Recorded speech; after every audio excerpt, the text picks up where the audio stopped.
It's wonderful to be here. I believe that my husband and I met through the law of attraction about 9 years ago. And from everything we've been talking, I think everything that we've been talking all this morning has come directly home in a way. So what I need really, or would like, is for you to tell me how to own my vibration. Practicing it. By finding a spot that feels good and just sticking there, just talk about it until those who are listening in are gagging from your repetition. Just by rubbing in the good stuff, by finding a place that feels good and then just talking about how it feels good and how much you like it and how other things remind you of it. Because law of attraction not only encourages and supports, but increases the stability and momentum and power of a vibration. So when you find it and it feels good, just linger there longer. Just linger there longer. It helps if your powerful intention is to feel good, so that if you're in the middle of something that doesn't, you find yourself willing to shy away from it, even willing to get up and leave a table discussion or put yourself in a different environment. In other words, caring first and foremost about the way you feel, and then doing everything to support that. That really is the way you own the vibration that puts you in the receptive mode. Mm-hmm. It's the way you own any vibration, wanted or unwanted. More airtime. It just gets kind of cloudy, and then when I want to act on it, it starts not feeling right sometimes. This will help you. Esther's been noticing her favorite state of being is one of clarity. So she even enjoys now, because clarity is her goal, because clarity equals alignment, because clarity is the indication of alignment. No split energy. No, should I do this, should I do this? Clarity is this. I'm going to do this. So since clarity feels so good, what Esther has begun to notice quite a bit is that sometimes things that she formerly would have said, I don't want to experience, are the reason for the clarity. Don't you sort of like knowing what you want to think about?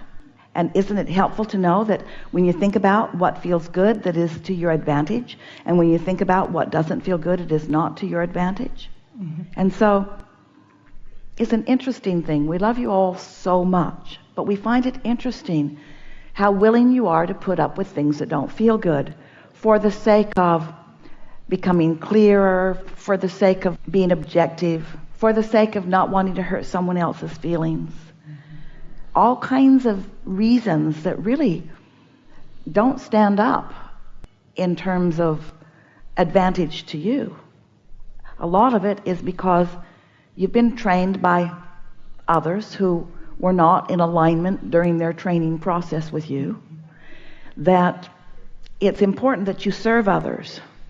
And we are not discouraging being uplifters. We are not discouraging helping where you can.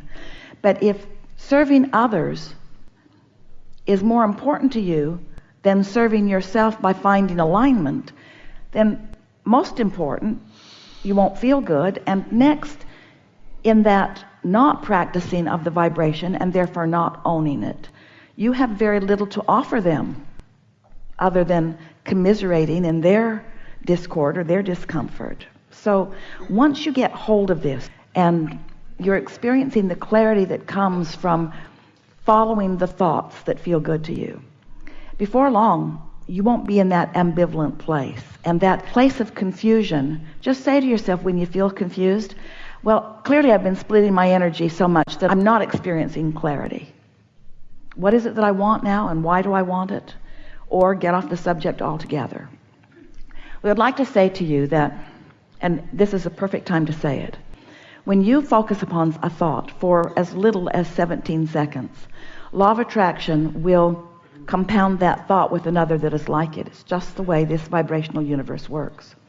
If you hold that for another 17 seconds, still more and still more and still more, until if you have held a thought, wanted or unwanted, for as little as 68 seconds, which is just 17, what happens is there is enough momentum in your point of attraction that you're going to begin realizing evidence of that vibrational stance. Well, we want the first awareness of the evidence for you to be the way you feel, which means you have to care about how you feel. You must be sensitive to the way you feel, and we don't know of any way of helping you become sensitive to your emotions that is better than deciding that you will set aside 15 or 20 minutes every day for meditation. Because when you deliberately quiet your mind, which just means find some small thought to focus on. Don't focus upon world events, that won't work. Don't focus upon trying to solve a problem, that won't either.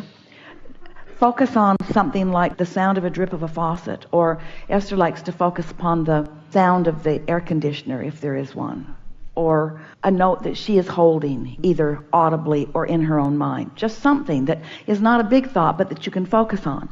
Because as you focus on a thought that's not a big thought, the active thoughts, the momentum of them will subside, and you will find yourself in a vibrational place of non-resistance, which allows your frequency to get up to speed with who you really are. And clarity comes from that. So, caring about how you feel and beginning to notice that aren't there subjects that as soon as you get on them you feel uncomfortable? Stay away from those subjects. But the thing about this business of attraction is there's no staying away from anything. You can't stay away from something without stepping right in the middle of it. I'm not going to think that thought that I'm thinking right now. I'm not going to think that thought because it doesn't feel good and I don't like the way I'm feeling right now, so I'm not going to think about that anymore, because when I think about it I don't feel good, and not feeling good isn't what I want, and I'm tired of not feeling good, and so I'm just not going to think about that anymore, and I'm tired of talking about it too. I'm not going to talk about it. I'm not going to think about it, because last time I was thinking about it I started talking about it, and then they called me and we were talking about it more, and then we talked about it around dinner, and I think it's time that I give up that thought because I can see it is not serving me, so I'm not going to think about that thought that I'm thinking about it. I'm not going to think about that thought anymore. I'm just really, really tired of thinking about that thought. It just seems like it's just getting bigger and bigger and bigger, and I think there should be a group and there should be a 12-step process to get rid of those thoughts. I think that we should get rid of those thoughts. I should be able to find a way to get rid of those thoughts. I need to get rid of those thoughts because this thought clearly is not serving me. This thought is not serving me. Damn, I am not going to think about this thought anymore. I'm just tired about thinking about this thought. I think I'll take a nap. Finally, you found a way to stop the momentum of that. So it's not about avoiding a thought, it's about finding another thought.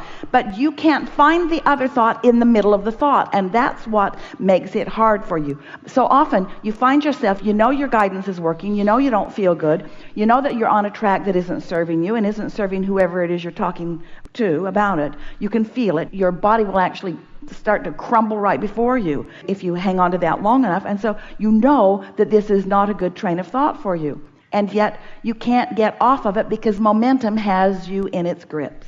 The law of attraction, momentum. So what you want to do is just acknowledge, well, law of attraction is just doing its thing, and I've got this thing activated way longer than I meant to, but it's all right because I now know what to do. And now I'm going to do whatever I can do to try to distract myself from that. And sometimes you can distract yourself and sometimes you can't. But sleep will distract you.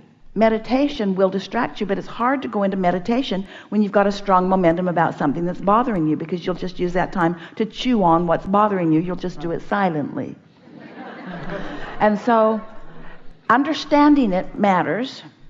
And understanding that while you sleep, momentum subsides, and that when you awaken you have the best possibility of finding a better feeling thought.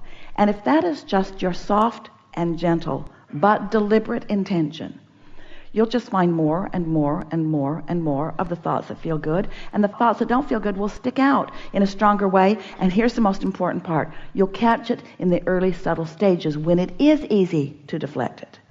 Jerry used to tell a story. It was one of the first stories Esther remembers hearing from him about being a deliberate creator. And he said he can remember sitting in front of a fireplace, and there was some sort of a log in the fireplace that was really crackling and popping. He said it was a chinkapin log. Esther just thought that was such a funny name for a log, a chinkapin log. And a spark came out of the fireplace and landed on his cashmere sweater. And Jerry noticed that if he went like that, nothing happened. But if he said, well, looky there, it would burn a hole right in his sweater. And so that's the way law of attraction is with these thoughts. When it comes, flick it off by choosing something that feels better, catching it in the early subtle stages. So there are two things you want to do. Be more deliberate and care about how you feel. Be more deliberate and care about how you feel. And most of all, don't beat up on yourself when you find yourself in the middle of something that's negative, because that will compound it for sure. There is nothing that will add faster, negative momentum to your current point of attraction than beating up on yourself for some unnecessary reason.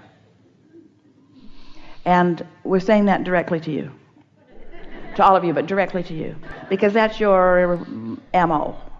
In other words, I'm not really where I want to be, and there's something really wrong with that. And I should be doing better by now. And none of that's true. Because you're right on your path. You have a clear understanding of this. Every day you're holding a stronger confidence in a vibration that serves you, and the manifestations of your life are reflecting that.